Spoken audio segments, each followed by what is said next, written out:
Con nosotros el doctor Guy de la Rosa, infectólogo panameño radicado en los Estados Unidos. Guy, como siempre, un placer recibirte en Panamá. Nuevos tratamientos para el COVID-19. Bienvenido a tu patria.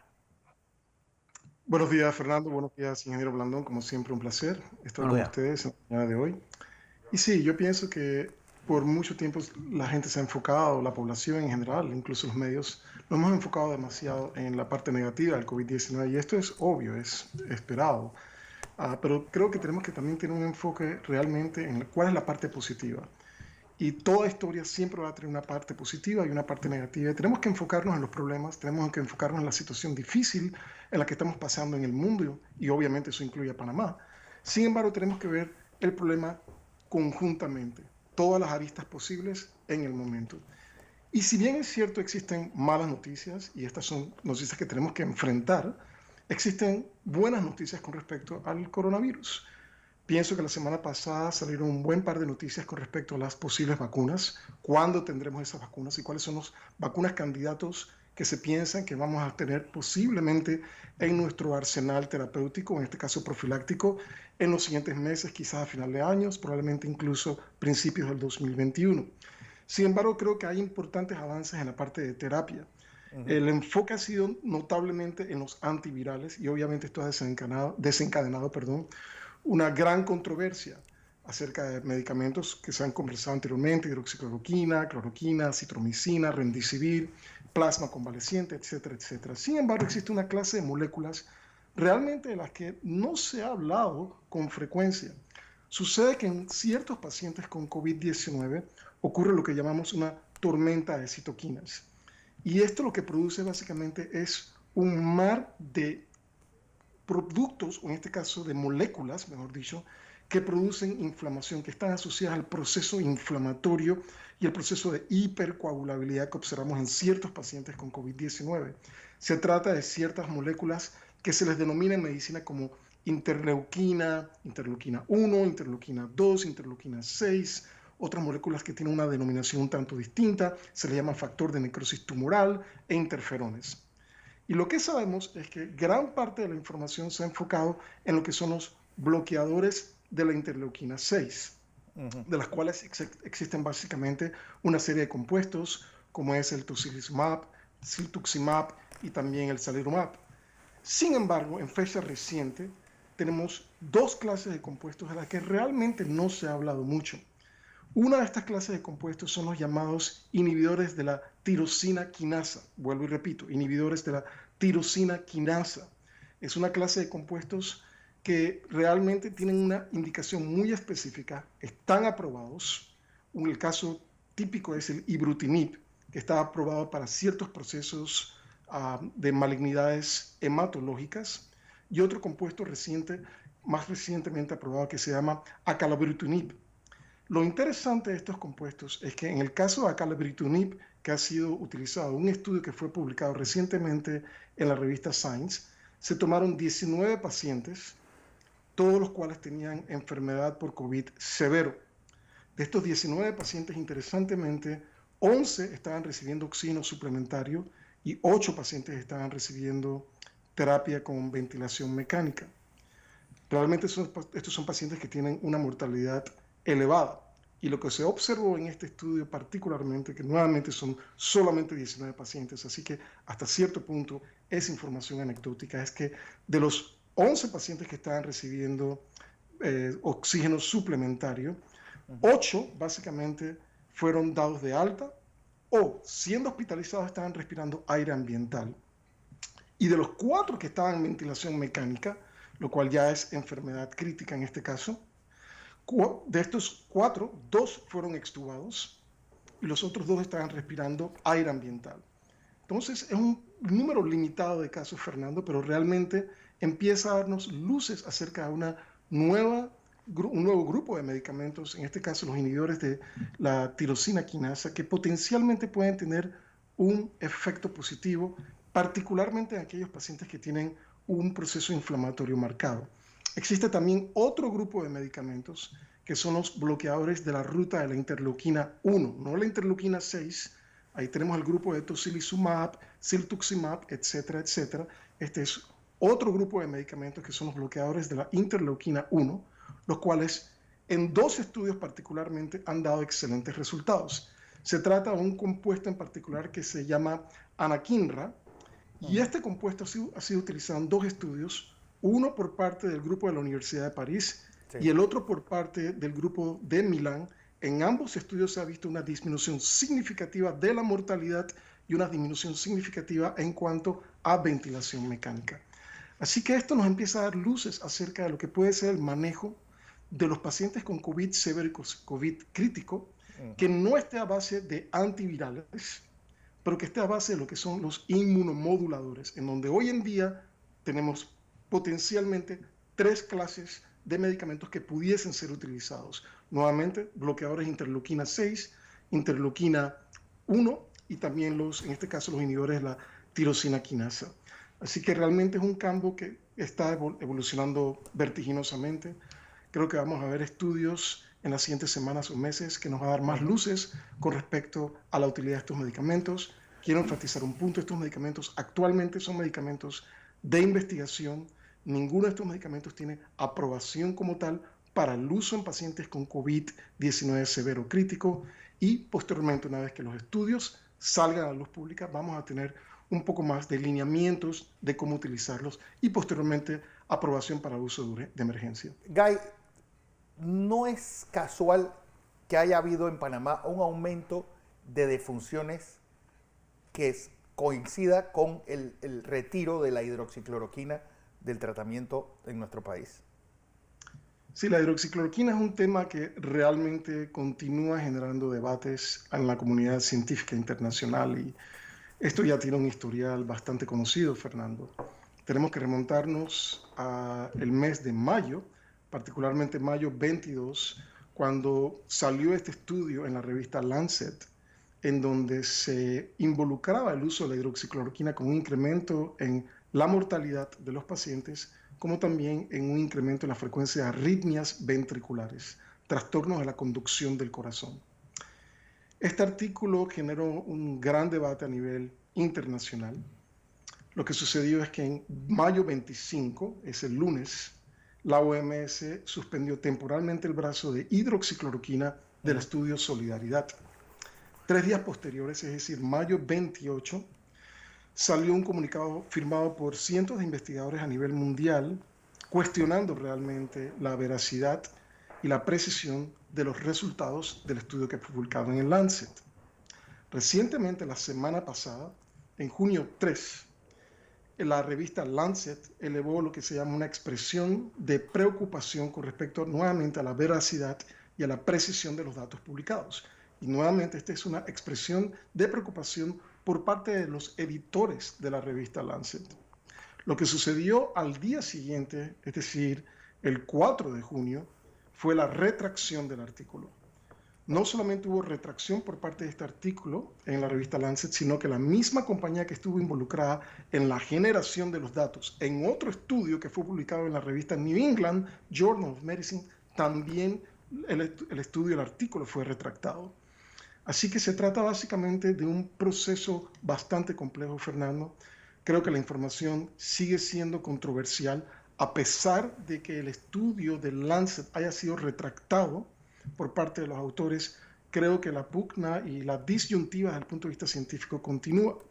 Y la razón por la que digo esto es porque recientemente, es decir, aproximadamente 3 días atrás, los investigadores del estudio Recovery, por parte del Reino Unido, sacaron en un comunicado de prensa un estudio en donde ellos, de un análisis interno que hicieron de su data, encuentran que el uso de la hidroxicloroquina no se asoció a una mejoría en cuanto a la mortalidad de los pacientes. De hecho, la mortalidad fue semejante a la mortalidad observada en los pacientes que no recibieron hidroxicloroquina. Los números específicamente son 25.7% de mortalidad para aquellos que recibieron hidroxicloroquina versus 23.5% para aquellos pacientes que no recibieron hidroxicloroquina.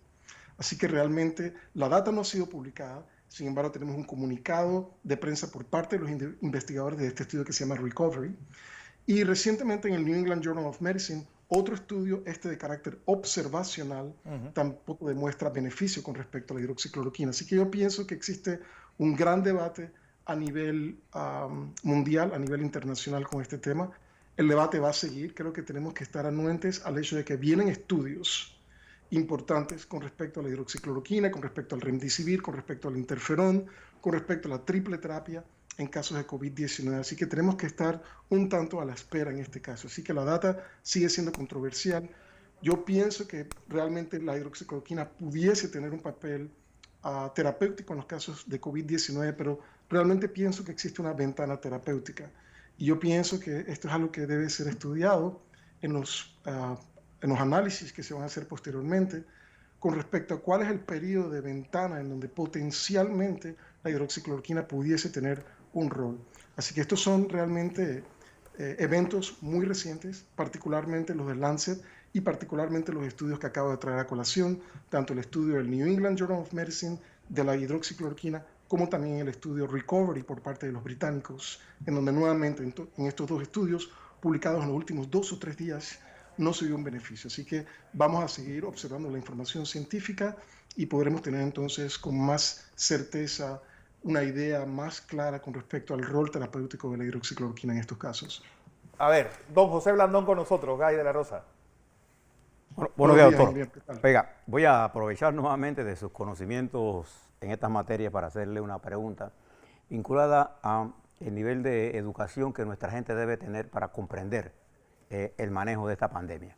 Voy a referirme a que trate de explicarnos el índice de reproducción del virus, porque noto una confusión en los panameños. La gente cree que cuando el umbral del virus COVID pasa por debajo de 1, está por debajo de 1, ya se acabó el virus, cosa que no es cierta, porque el virus sigue infectando gente y no entiende qué significa un RT, un RO o un R de reproducción efectiva de 1 o 2. Me gustaría que con su experiencia profesional a nuestra audiencia le explique el RO, qué significa en su magnitud por debajo y por encima de 1 y por qué ese indicador es importante, pero no es el único indicador epidemiológico para medir una pandemia, sobre todo esta en la que no tenemos ni vacuna ni cura. Efectivamente, no tenemos una vacuna y no tenemos una cura establecida. Existen medicamentos que pensamos que pueden tener un rol terapéutico, pero hasta la fecha ningún medicamento ha demostrado contundentemente el efecto terapéutico que en realidad queremos ver en los pacientes. Con respecto al número de reproducción efectiva, al número de reproducción básica, el concepto es claro. Esta es una manera para tratar de determinar en un momento específico cuántas personas pueden infectarse por efectos de un caso índice. Por ejemplo, si tenemos un número de reproducción efectiva de 2, esto implica que por cada infectado, 2 personas adicionales se van a infectar. Otro ejemplo, si tenemos un número de reproducción efectiva de 3, esto implica que por cada persona infectada, 3 personas adicionales van a ser infectadas. Idealmente lo que queremos en un proceso epidémico, o en este caso que es una pandemia, es que el número de reproducción efectiva caiga por debajo de 1. Esto implica que hasta cierto punto existe un control epidemiológico. Sin embargo, tenemos que observar que este número es un número altamente dinámico, es decir, va a cambiar con respecto al tiempo. Y la razón por la que este número va a cambiar es simplemente una combinación de factores.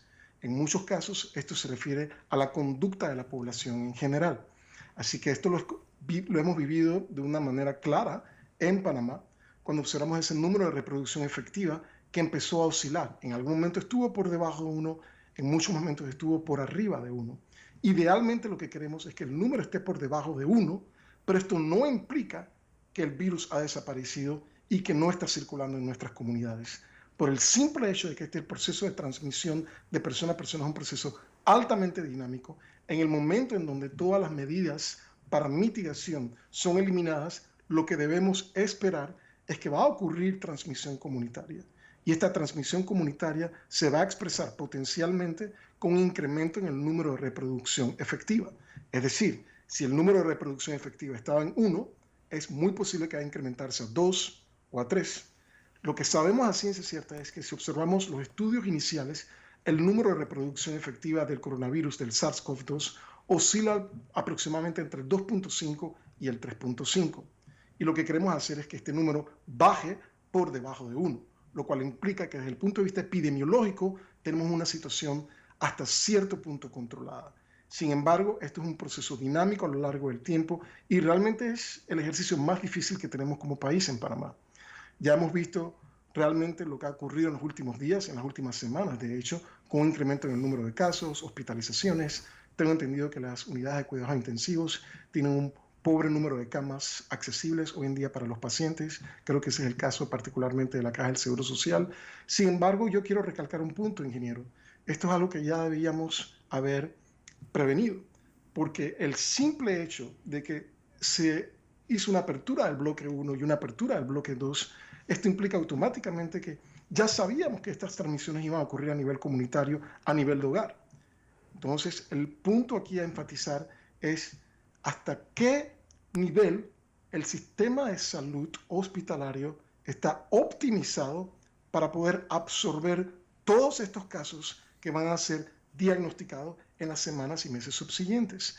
Y esa es primordialmente, en mi opinión, la razón por la cual utilizamos cuarentena prolongada. Entonces, la razón por la cuarentena era darle tiempo al sistema de salud para que alcanzara un nivel de preparación óptimo dentro de las medidas de nuestras posibilidades como país de recursos limitados que tenemos. Y en este caso, poder preparar al sistema de salud para aquellos brotes y rebrotes subsiguientes que vamos a ver. Los rebrotes son una realidad y esto es algo que tenemos que entender. La manera en que los vamos a controlar es siguiendo todas las medidas que se han comunicado anteriormente. Y este tipo de medidas, si son aplicadas de una manera universal, el uso de máscaras en espacios cerrados, particularmente donde no se puede mantener el distanciamiento social, mantener ese distanciamiento social en la medida de lo posible, etcétera, etcétera. Esto es lo que nos va a permitir a nosotros disminuir este número de reproducción efectiva por debajo de 1. De lo contrario, lo que vamos a ver es incremento de transmisión comunitaria, incremento en el número de casos diagnosticados, incremento en hospitalizaciones, incremento de pacientes en la unidad de cuidados intensivos y lo que queremos evitar es el colapso del sistema de salud. Así que un mensaje que yo quiero utilizar en este momento para la comunidad es, este es un momento crítico para Panamá. Si no empezamos a operar como una sociedad unificada en pro de un gol común, vamos a sufrir las repercusiones de esta pandemia y lo vamos a sentir a nivel personal, que es lo más triste. Yo pienso que este es un momento en donde como país tenemos que unirnos, buscar soluciones. Yo escucho muchas personas que critican en las redes. La crítica está bien y tenemos que aceptarla. Nadie es 100% perfecto, todos cometemos errores, pero lo importante es reconocer el error, buscar a las personas que dominan tal o cual tema, asesorarse de una manera correcta e implementar soluciones acorde a las necesidades de nuestro país. Recordemos que lo que se hace en Estados Unidos, lo que se hace en Suecia, lo que se hace en Australia, lo que se hace en Nueva Zelanda, etcétera, etcétera, son medidas ajustadas para las necesidades del país. Panamá tiene una población específica con necesidades específicas, por lo tanto las soluciones tienen que ser acopladas a la realidad nacional. Un punto más al respecto, ingeniero, es el siguiente. Yo pienso que existe nuevamente un número de críticas que fluyen por todas las redes sociales. La crítica nuevamente hay que aceptarla, pero tiene que ser una crítica constructiva. Yo lo que veo frecuentemente es un sinnúmero de críticas destructivas y no veo soluciones que se coloquen en la mesa. Y ahí tenemos un problema. Entonces, como sociedad debemos contribuir todos a nivel individual, a nivel comunitario, a nivel de país y contribuir con soluciones. De ahí entonces el papel regulador del gobierno y del Ministerio de Salud en buscar proactivamente esas soluciones que probablemente van a venir de personas que no son necesariamente los asesores, los cuales les tengo mucho respeto. Claro. Sin embargo, tenemos que buscar soluciones en otras áreas de la sociedad para ver cómo podemos de una manera efectiva tratar de contener esta epidemia. Así es. Guy de la Rosa, infectólogo panameño, gracias por estar con nosotros.